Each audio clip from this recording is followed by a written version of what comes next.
Hello students, welcome to the online classes of GSM College. I am Kalpana Tiwari and today's my topic is major poets of the Romantic Age. Today we discuss about the major poets of the Romantic Age. It is very important topic and very interesting topic to you. So we start. In the Romantic period, poets have a great place in the history of English literature. Romantic period में क्या था, जो poets थे, जो कवि थे, have a great place. उनके पास एक अच्छा खासा, ग्रेट मीन्स महान भी होता है, ग्रेट मीन्स उच्च स्तरीय, एक उच्च स्तरीय अपना स्थान रखते थे in the history of English literature. अंग्रेजी साहित्य के इतिहास में उनका एक अपना अलग एक उच्च स्तरीय स्थान था. दे आर एज, वो इस प्रकार हैं. मेजर पोइट्स का मतलब जो है मुख्य पोइट. रोमांटिक एज के जो मेन पोइट थे, जो मुख्य पोइट थे, वो कौन कौन से थे. इससे पहले वाले वीडियो में मैंने आपसे डिस्कस किया था क्वालिटीज़ क्या थी रोमांटिक एज की पोइट्री की, और अब मैं आपसे डिस्कस करूँगी कि मुख्य पोइट क्या कौन कौन से थे जिन्होंने इन क्वालिटीज़ को अपनी पोइट्री में शामिल किया था. सो फर्स्ट जो है वो है विलियम वर्ड्सवर्थ.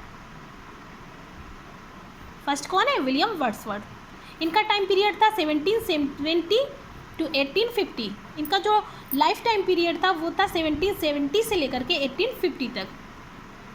ये इनके जीवन काल का समय है. Wordsworth is the greatest of all romantic poets. Wordsworth जो थे वो सबसे ज़्यादा ग्रेटेस्ट थे, सबसे ज़्यादा महान थे of all romantic poets. Romantic poets जितने भी थे उन सभी में वर्ड्सवर्थ जो थे वो सबसे ज़्यादा महान थे, उच्च स्तरीय कवि थे. He is inspired by nature and William Tyler. वो बहुत ज़्यादा इंस्पायर्ड थे. किससे? By nature. वो नेचर से बहुत ज़्यादा इंस्पायर्ड थे. इंस्पायर्ड मीन्स प्रभावित थे, नेचर से प्रभावित थे. And William Tyler, William Tyler से भी बहुत ज़्यादा प्रभावित थे. और विलियम टाइलर कौन थे? इनके as a teacher. William Tyler जो है वो उनके टीचर थे. यहाँ भी लिखा हुआ है हिज टीचर. विलियम टाइलर कौन है? उनके टीचर थे. उनसे ये बहुत ज़्यादा प्रभावित थे. एक तो नेचर से प्रभावित थे और दूसरा विलियम टाइलर से प्रभावित थे. He become poet laureate in 1843 after Southey. ये बन गए थे पोइट लॉरिएट. ये एक पद का नाम है, पोस्ट का नाम है. He became poet laureate. ये पोइट लॉरिएट बने थे इन 1843 में. 1843 में इनको पोइट लॉरिएट की जो पोस्ट थी वो इनको प्राप्त हुई थी 1843 में. आफ्टर साउदे, रॉबर्ट, इनका पूरा नाम है रॉबर्ट साउदे. रॉबर्ट साउदे के बाद इनको ये पोस्ट दी गई थी. Romantic poetry was received by him by publishing lyrical ballad 1798. इसको मैंने बार बार डिस्कस किया है. लिरिकल बैलेड जो है रोमांटिक एज के, मान लीजिए एक मोस्ट इम्पॉर्टेंट जो है वो चीज़ है लिरिकल बैलेड. इसकी पब्लिशिंग डेट आपको नहीं भूलनी है. तो romantic poetry was receive, romantic poetry को रिसीव किया गया था, मीन्स प्राप्त किया गया था बाई हिम, इनके द्वारा. मतलब यहीं से स्टार्ट होती है रोमांटिक पोइट्री की. बाई पब्लिशिंग लिरिकल बैलेड, जब लिरिकल बैलेड पब्लिश किया गया वहीं से रोमांटिक एज की शुरुआत हो जाती है. इससे पहले ट्रांजिटरी पीरियड चल रहा होता है, उससे पहले न्यू क्लासिकल एज चल रहा होता है. तो लिरिकल बैलेड जो पब्लिश हुआ था वो 1798 में, और जबकि फ्रेंच रिवॉल्यूशन जो है वो 1789 में. ये मैंने बार बार दो बार आपसे डिस्कस किया है कि ताकि आपको दोनों ईयर जो है वो अच्छे से लर्न हो जाएं. He regards nature as the best teacher also. वो मानते थे कि नेचर जो है, प्रकृति जो है वो सबसे बड़ी, सबसे अच्छी टीचर है. As the best teacher also, उनके अनुसार प्रकृति जो है वो सबसे अच्छी टीचर है. He is a true worshipper of nature. वो नेचर के, प्रकृति के ट्रू वर्शिपर थे. वर्शिपर मीन्स होता है पुजारी. वो प्रकृति के सच्चे पुजारी हैं. He shows interest, INTEREST. He shows interest in strong emotions and high imagination. उन्होंने दर्शाया है अपने इंटरेस्ट को, अपनी रुचि को उन्होंने दर्शाया. स्ट्रॉन्ग इमोशंस, उनकी जो मजबूत भावनाएं हैं, और उच्च स्तरीय जो कल्पना शक्ति है, उच्च स्तरीय जो उनकी कल्पना है, उसको उन्होंने अपनी पोइट्री में शोज किया है, दर्शाया है. इसके बाद सेकंड नंबर पर आते हैं एस टी कॉलरिज. इनका पूरा नाम है Samuel Taylor Coleridge. He is a great romantic poet. वो एक, ये भी एक महान कवि हैं. He gives theory of imagination, उन्होंने थ्योरी ऑफ इमेजिनेशन, उन्होंने कल्पना के सिद्धांत को दिया है। एस.टी. कॉलरिज ने एक 26 चैप्टर का लिखा है इमेजिनेशन के ऊपर। He wrote 26 chapters on imagination. इन्होंने एस.टी. कॉलरिज ने 26 चैप्टर लिखे हैं इमेजिनेशन के ऊपर, कल्पना के ऊपर। He has a deep love for nature, ये भी नेचर के प्रति बहुत ही गहन प्रेम रखते हैं। He subjective and give sensuous word picture, वो भी एक सब्जेक्टिव पोइट है, एक पर्सनल मतलब फीलिंग्स को दर्शाने वाले पोइट है। और he gives sensuous word picture, उन्होंने संवेदनशीलता क्या होती है, संवेदनशीलता वर्ड पिक्चर को दर्शाया है, सेंसुअस वर्ड पिक्चर को उन्होंने दर्शाया है। इसके बाद आते हैं पी.बी. शैली, जिनका पूरा नाम है पर्सी बेसिस शैली। शैली is a great romantic poet, शैली जो है वो एक ग्रेट रोमांटिक पोइट है। शैली कौन है, एक बड़े महान कवि हैं। His poetry is full of all romantic qualities, इनकी पोइट्री जो है वो फुल ऑफ है, भरी हुई है रोमांटिक क्वालिटीज़ से। इनकी पोइट्री जो है वो रोमांटिक क्वालिटीज़ से भरी हुई है। He was deep love for nature, he has deep love for nature, वो जो है नेचर के प्रति बहुत ही अधिक, he has deep love for nature, उनका जो है नेचर के प्रति डीप लव रखते हैं। डीप लव का मतलब हुआ गहन प्रेम, उनका प्रकृति के प्रति गहन प्रेम है, जिसका पी.बी. शैली का। He is subjective and presents sensuous word picture, ये भी सब्जेक्टिव पोइट है, उन्होंने भी प्रेजेंट किए, प्रस्तुत किए सेंसुअस वर्ड। सेंसुअस से मेरा मतलब है वो जो सेंसेस होती हैं, संवेदनशीलता जिससे हम लोग महसूस करते हैं, उसको इन्होंने शो किया है। इसको सेंसुअस वर्ड पिक्चर को मैंने आगे डिस्कस किया है, बताऊंगी मैं आपको।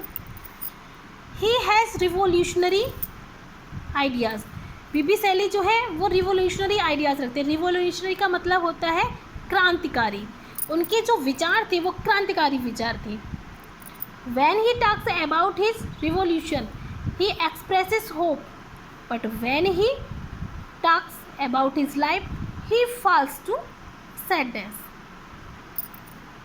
When he talks about his revolution, जब वो अपने रिवोल्यूशन, जब अपने क्रांतिकारी विचारों से की तरफ बात करते हैं तो ही एक्सप्रेसेस होप, तब वो एक आशा को दर्शाते हैं, मतलब उनके अंदर एक आशा जागती है। लेकिन when he talks about his life, लेकिन जब वो अपने जीवन से संबंधित जीवन के बारे में बात करते हैं तो ही फॉल्स टू सैडनेस, तो वो सैडनेस की तरफ फॉल हो जाते हैं, मतलब गिर जाते हैं, मीन्स वो गहन दुख में डूब जाते हैं। जब भी वो अपने विचारों को लेकर के बात करते हैं, जब भी अपने क्रांतिकारी विचारों से संबंधित कोई बात करते हैं तो उनके अंदर एक आशा जागती है। लेकिन जैसे ही वो अपने जीवन से रिलेटेड कोई बात करते हैं तो गहन दुख में वो डूब जाते हैं, गिर जाते हैं उसमें। कीट्स जिनका पूरा नाम है जॉन कीट्स।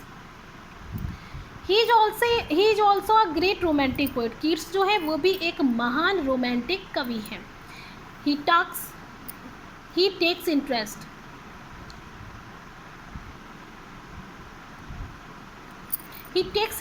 इन नेचर, वो भी नेचर में इंटरेस्ट लेते हैं। कौन, जॉन कीट्स। जॉन कीट्स भी नेचर में इंटरेस्ट लेते हैं, मीन्स इनकी भी प्रकृति में रुचि है। एंड इन सिंपल लाइफ, और किस में इंटरेस्ट लेते हैं, सादगी भरे जीवन में। जॉन कीट्स को सिंपल नेचर पसंद है, नेचर में रुचि लेते हैं, और सिंपल लाइफ पसंद है, सादगी भरी प्रकृति और सादगी भरे जीवन को ये पसंद करते हैं John Keats. He protest against the traditions, वो प्रोटेस्ट करते, प्रोटेस्ट का मतलब होता है विरोध, ये विरोध करते हैं अगेंस्ट द ट्रेडिशंस, जो भी परंपराएं होती हैं इनके विरुद्ध क्या है, ये विरोध करते हैं। जो पुरानी परंपराएं रूढ़िवादिताएं चली आ रही है इनके प्रति ये क्या करते हैं, विरोध करते हैं। He gives importance of human heart, ये सबसे ज़्यादा ह्यूमन हार्ट को इम्पोर्टेंस देते हैं। He gives importance of human heart, ये मानवीय हृदय को सर्वाधिक महत्व देती हैं। He takes interest in the past, इनको पास्ट में बहुत ज़्यादा इंटरेस्ट है, तो सिंपल लाइफ में इंटरेस्ट रखते हैं, नेचर में इंटरेस्ट रखते हैं, और थर्ड पास्ट लाइफ में, पास्ट अतीत में भी इनकी बहुत ज़्यादा रुचि है कि अतीत में क्या क्या घटित हुआ था, उसमें भी इनको बहुत ज़्यादा रुचि है। He believes in high imagination, वो उच्च स्तरीय कल्पना शक्ति में भी विश्वास करते हैं।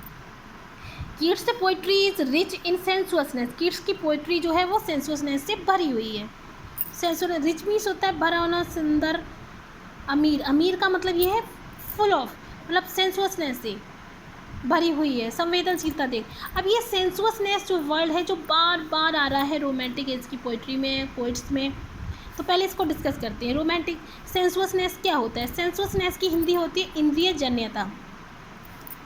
It is a quality in poetry which affects the senses.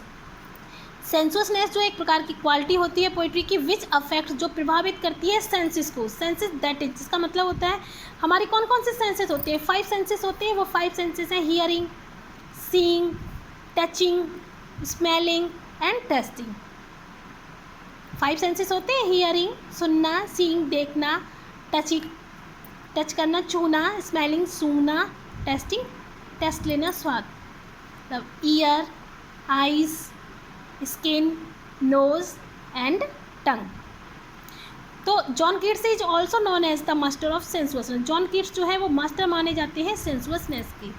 तो मुझे समझ में आया कि शायद आपको बहुत अच्छे से पता चल गया होगा कि हमारी 5 सेंसेस कौन कौन सी होती हैं। सो एट लास्ट, थैंक यू।